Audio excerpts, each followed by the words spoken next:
Hello students, you are most welcome in Study Knowledge Point. Students, in this video we will discuss about a very important topic quadrilateral. Okay, so बहुत ही important है ये topic quadrilateral है ना. उसके बाद में फिर हम क्वाड्रिलेटरल के टाइप्स के बारे में डिस्कस करेंगे. बिफोर दैट क्वाड्रिलेटरल है क्या, है ना, पहले इस कॉन्सेप्ट को समझ लेते हैं. ठीक है, तो क्वाड्रिलेटरल जैसा कि आप यहाँ देख पा रहे हैं, ये एक फिगर बना हुआ है. ये क्या है? क्वाड्रिलेटरल है. मैं आपको बताऊँ इसकी जो डेफिनेशन है वो आप ऐसे करके भी बोल सकते हो, a close figure made by 4 line segments. Okay, मतलब कि एक ऐसा क्लोज फिगर जो 4 लाइन सेगमेंट से मिलके बना है, तो वो आपका क्वाड्रिलेटरल होता है. ठीक है, तो ये ए बी सी डी, इसको एक नेम दे दिया कि ए बी सी डी, ये जो एक क्लोज फिगर है जो कि 4 लाइन सेगमेंट से बना हुआ है, A B, B C, C D और डी ए, है ना. तो ये जो है आपका क्वाड्रिलेटरल है. ठीक है, अब बात करते हैं स्टूडेंट्स इस quadrilateral A B C D में. यहाँ पे जो लाइन सेगमेंट्स हैं, इसमें 2 टाइप के लाइन सेगमेंट्स हम यहाँ पे डिस्कस करेंगे. एक तो आपका एडजेसेंट सेगमेंट जो है आपके लाइन सेगमेंट एडजेसेंट वाले, है ना, और एक आपका अपोजिट. अगर कहीं पे आपको एडजेसेंट और अपोजिट लिखा हुआ मिल जाए तो आपको पता होना चाहिए कि एडजेसेंट क्या है, अपोजिट लाइन सेगमेंट्स क्या है. अच्छा, अपोजिट तो आपको एकदम से समझ में आ रहा होगा, अपोजिट है ना, बट एडजेसेंट क्या है, तो चलो डिस्कस करते हो दोनों पॉइंट्स को. एडजेसेंट लाइन सेगमेंट्स का मतलब ये है कि जैसे कोई 2 लाइन सेगमेंट्स हैं, ठीक है, उन दोनों लाइन सेगमेंट्स के मतलब जो एंड पॉइंट है वो कॉमन हो. एक आपका पॉइंट जो एंड है उन दोनों लाइन सेगमेंट्स का वो कॉमन होना चाहिए. जैसे अभी हम बात करें ए बी और बी सी, ये 2 लाइन सेगमेंट है, ए बी और बी सी.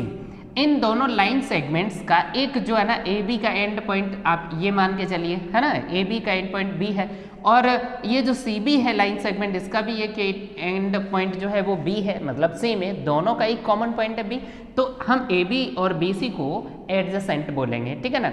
यहाँ पे ऐसे भी आप कह सकते हो कि मतलब लगातार कंटिन्यू, है ना, लाइन सेगमेंट्स एकदम से एक के बाद दूसरा जो लाइन सेगमेंट स्टार्ट हुआ वो उसका एडजेसेंट है. ठीक है, तो ए बी का जो एडजेसेंट लाइन सेगमेंट है वो क्या है? B C. अब दूसरी बात, ऐसे भी अगर आपको लिखा हुआ मिल जाए ए बी और बी सी 2 लाइन सेगमेंट्स है, तो आप तुरंत समझ जाइए कि ए बी और B C 2 adjacent line segments. कैसे कि इसका बी पॉइंट, इसका भी है बी पॉइंट, है ना, तो दोनों में एक पॉइंट कॉमन मिल रहा है. तो इस हिसाब से आप बोल सकते हो ए बी बी सी जो है एडजेसेंट लाइन सेगमेंट्स है. ठीक है, अब आपके माइंड में क्वेश्चन ये आ रहा होगा कि ए बी का जो एडजेसेंट लाइन सेगमेंट है वो तो ए डी भी है, क्योंकि इन दोनों में ए पॉइंट कॉमन है. बिल्कुल है, ऐसा आप बोल सकते हैं कि ए बी का जो एडजेसेंट लाइन सेगमेंट है वो ए डी भी है ना. ए बी के 2 एडजेसेंट लाइन सेगमेंट्स हैं, एक बी सी और दूसरा ए डी. ठीक है ना. अगर मैंने आपसे कहा ए बी का एडजेसेंट लाइन बताइए, है ना, तो आप बी सी बता सकते हो. आपने कहा नहीं ए डी है, तो बिल्कुल है, ए डी भी बता सकते हो, बी डी भी बता सकते हो. ये तो एडजेसेंट की बात हो गई. अभी हम बात करें यहाँ पे डी सी की, तो डी सी का adjacent line segment C B बता सकते हो, डी सी का adjacent line segment D A भी बता सकते हो. क्लियर. अपोजिट लाइन सेगमेंट का मतलब है कि उनमें कोई भी कॉमन पॉइंट आपको नहीं मिलेगा. ठीक है, अभी जैसे DC का अपोजिट लाइन सेगमेंट अगर आप बताओगे तो क्या बताओगे? A B. इस लाइन सेगमेंट में और इस लाइन सेगमेंट में कोई भी पॉइंट ऐसा नहीं है जो कॉमन हो. ठीक है, तो ये अपोजिट हो गए. तो DC का opposite line segment A B है और ए डी का अपोजिट बी सी है. क्लियर. उम्मीद करते हैं ये बात तो आपको अच्छे से समझ में आ गई होगी. अब हम बात करते हैं एंगल्स की. सो स्टूडेंट्स, यहाँ पे जैसा कि आप देख पा रहे हो कि यहाँ 4 एंगल्स बन रहे हैं, है ना, ये 4 एंगल्स आपको दिख रहे हैं.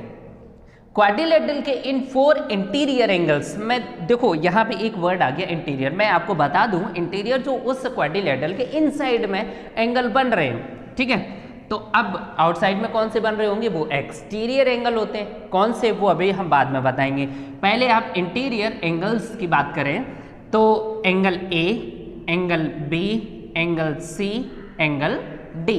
ये 4 एंगल आपको क्वाड्रिलेटरल में दिख रहे हैं, ठीक है। अच्छा, यहाँ पे बात करें, ये जो पॉइंट है इसको हम वर्टेक्स बोलते हैं। तो यहाँ पे इस क्वाड्रिलेटरल में टोटल नंबर ऑफ वर्टिसेस कितने हैं? 4, ठीक है ना। तो 4 vertices, 4 angles and 4 line segments होते हैं किसमें? क्वाड्रिलेटरल में। ओके, ये तो आपको ऑलरेडी पता होगा। तो यहाँ पे जो 4 आपको एंगल्स मिल रहे हैं ए बी सी डी, इनका जो सम होता है स्टूडेंट्स वो होता है 360 डिग्री, ठीक है ना। क्या होता है? 360 डिग्री। किसी भी क्वाड्रिलेटरल के 4 इंटीरियर एंगल्स का जो सम है वो 360 डिग्री होता है। यू नो, आप ऑलरेडी डिस्कस कर चुके होंगे, ये स्टडी कर चुके होंगे कि कोई एक ट्रायंगल है PQR, है ना। तो ट्रायंगल के तीनों एंगल्स का जो सम है, तीनों इंटीरियर एंगल्स का जो सम है वो होता है 180 डिग्री। क्या होता है? 180 डिग्री, है ना। तो इस क्वाड्रिलेटरल में 4 एंगल है, तो इनका सम कितना होगा? 360 डिग्री। थोड़ा सा है ना, इसको रफली जो है ना वेरीफाई भी कर लेते हैं, मतलब इसको अंडरस्टैंडिंग में बहुत अच्छे से लेके इसको सॉल्व करके भी देख लेते हैं। जैसे मान के चलिए हमने ए और सी को ज्वाइन कर दिया, ए और सी को। अच्छा, यहाँ पे एक बात और आपको सीखने को मिलेगी कि अपोजिट वर्टेक्स जो है ना, ए और सी, ये जो अपोजिट वर्टिसेस हैं, इनको ज्वाइन करने से जो लाइन सेगमेंट मिलता है उसको हम डायगोनल बोलते हैं। क्या बोलते हैं? डायगोनल। ये जो AC है वो क्या है? डायगोनल, ठीक है, ये डायगोनल है। अच्छा, अब जैसे ही हमने एक डायगोनल ड्रॉ किया, ये जरूरी नहीं है कि हम ए और सी को हम ड्रॉ करके ही डायगोनल बनाएं, आप डी और बी को भी ज्वाइन करके एक डायगोनल ड्रॉ कर सकते हो।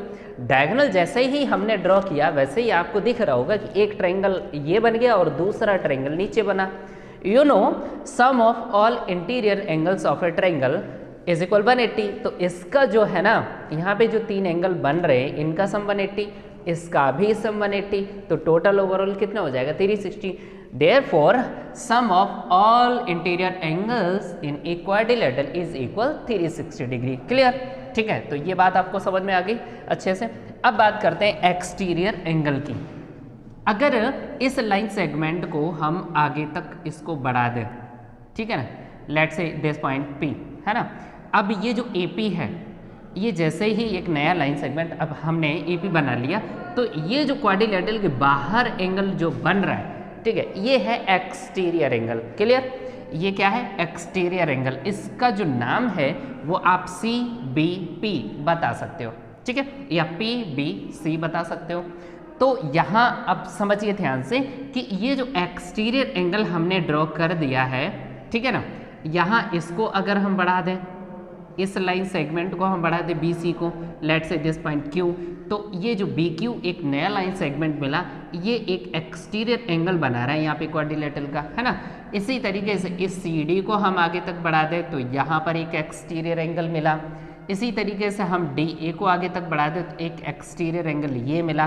तो ये जो एक्सटीरियर एंगल जिनको हमने लेट कर लिया 1, 2, 3 एंड 4, तो अभी हम बात करें angle 1, angle 2, angle 3 plus angle 4, इनका सम भी 360 होता है, ठीक है। जो एक्सटीरियर एंगल्स होते हैं किसी भी पॉलीजन के, इंपॉर्टेंट बात यह है कि किसी भी पॉलीजन के जो एक्सटीरियर एंगल बनते हैं, उन एक्सटीरियर एंगल्स का जो सम होता है वो 360 ही होता है। अब आपके माइंड में क्वेश्चन ये आ सकता है कि सर क्वाड्रिलेटरल के एक्सटीरियर एंगल का सम तो 360 आ गया, ठीक है, 1, 2, 3, 4, ये जो एक्सटीरियर एंगल्स हैं इनका सम तो 360 आ गया। बट अब यहीं पे अगर हम बात करें पेंटागन की, 1, 2, 3, 4, 5, है ना, जो पेंटागन मतलब 5 साइड से बना हुआ जो क्लोज फिगर है ना, यहाँ पर भी अगर हम एक्सटीरियर एंगल बनाएंगे तो ये बनेंगे इस तरीके से, ठीक है। तो ये ना समझने वाली बात है, ये जो एक्सटीरियर एंगल बन रहे इनका सम 1, 2, 3, 4, 5, यहाँ पे जो एक्सटीरियर एंगल आपके बन रहे हैं 1, 2, 3 जिनको हमने लेट कर लिया है, इनका नाम 1, 2, 3, 4, 5, इनका सम भी 360 ही होगा, ठीक है। तो इस तरीके से ऑब्जर्व करिए आप कि कोई भी पॉलीजन, चाहे वो 4 साइड से बना हुआ क्लोज फिगर हो या फिर आपका 5 साइड से 6 साइड से बना हुआ क्लोज फिगर, चाहे कोई सा भी पॉलीजन हो, उनकी एक्सटीरियर एंगल्स का जो सम है वो ऑलवेज 360 डिग्री ही रहेगा, ठीक है ना। तो ये आपका था क्वाड्रिलेटरल के एक्सटीरियर एंगल्स और इंटीरियर एंगल्स का जो सम है उनका कॉन्सेप्ट, ठीक है। अब इनसे रिलेटेड कुछ करते हैं प्रॉब्लम्स को solve. Okay students, now see the question, very important question. The three angles of a quadrilateral are 65 degree, 55 degree and 130 degree, find its fourth angle. ठीक है, इन्होंने ये कह दिया कि एक कोई क्वाड्रिलेटरल है, यू नो उसमें 4 एंगल्स होंगे, ठीक है, जिसमें 4 एंगल्स में 3 एंगल्स ऑलरेडी गिवन है, 65, 55 एंड 130 डिग्री। तो ये कह रहे हैं फाइंड इट्स फोर्थ एंगल, ठीक है ना। तो इसका जो फोर्थ एंगल है वो कितना होगा वो हमें फाइंड करना है, ठीक है ना। तो students you know sum of all interior angles of a quadrilateral is equal 360। Quadrilateral के जो चारों एंगल्स होते हैं उनका जो सम होता है वो 360 डिग्री होता है, जिसमें 3 तो दे रखे हैं, चौथा जो है हमें फाइंड करना है। तो हम क्या करेंगे, लेट फोर्थ एंगल वो लेट कर लेंगे जो कि हमने x मान लिया। Okay, so now we know that sum of all interior angles of a quadrilateral is equal 360। तो हम यहाँ डायरेक्ट करते हैं। So now 65 degree plus 55 degree plus 130 degree और चौथा जो है हमने x लेट कर लिया। इन चारों का जो सम होता है वो 360 डिग्री होता है ना। अच्छा, अब इनको कर लेंगे ऐड। 5 5 ये आपका 10 0, 6 5 11 और 3 14 15 और 1 और 2 250 डिग्री है ना, plus x is equal 360 degree. यहाँ से x आप फाइंड कर लेंगे 360 डिग्री की साइड में, ये 250 डिग्री जाएगा, नेगेटिव हो जाएगा। यहाँ पे आपका जो आंसर आ गया वो आ गया x इज इक्वल 110। सो आप लिख सकते हो देयरफॉर यहाँ पे, या फिर आप ऐसे करके लिख दीजिए hence fourth angle is equal x is equal 110 degree. Clear? तो ये okay students, now see the next question. The two adjacent angles of a quadrilateral are 75 degree and 125 degree, the other two angles are equal, find the measure of each of these equal angles. Okay, so यहाँ पे क्या करेंगे students, हमें late करना पड़ेगा। हम late कर लेंगे, लेट दो एंगल्स तो ऑलरेडी गिवन है, दूसरे वाले जो 2 एंगल्स हैं वो कैसे हैं, इक्वल है। तो हम लेट कर लिए let other 2 angles x and x, बाकी के जो 2 एंगल हैं उनको हमने लेट कर लिया x एंड x और x क्यों लेट किया, क्योंकि वो हैं कैसे, अदर 2 एंगल्स आर इक्वल हैं तो इक्वल लेट करना पड़ेगा।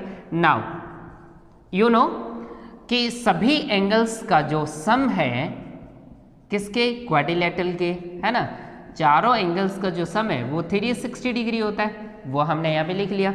125 and 75 is equal 200 degree plus x plus, अच्छा यहाँ पे x और x को ऐड करेंगे तो क्या हो जाएगा, 2x इज इक्वल 360 डिग्री, है ना। Then 2x is equal 360 degree negative 200, ये आपका बनेगा 160 degree. 2x is equal x is equal 160 degree, 2 का मल्टीप्लाई है, इधर आके डिवाइड हो जाएगा और इसको कट करेंगे तो आपको मिलेगा 80 degree. x is equal 80 degree आ गया। तो इसका मतलब ये है कि बाकी के जो दोनों एंगल्स हैं जो मुझे फाइंड करने थे वो 80 डिग्री और 80 डिग्री के हैं, है ना। तो अब आप लिख देंगे finally hence other two angles are 80 degree and 80 degree, ठीक है। तो ये आपका हो गया।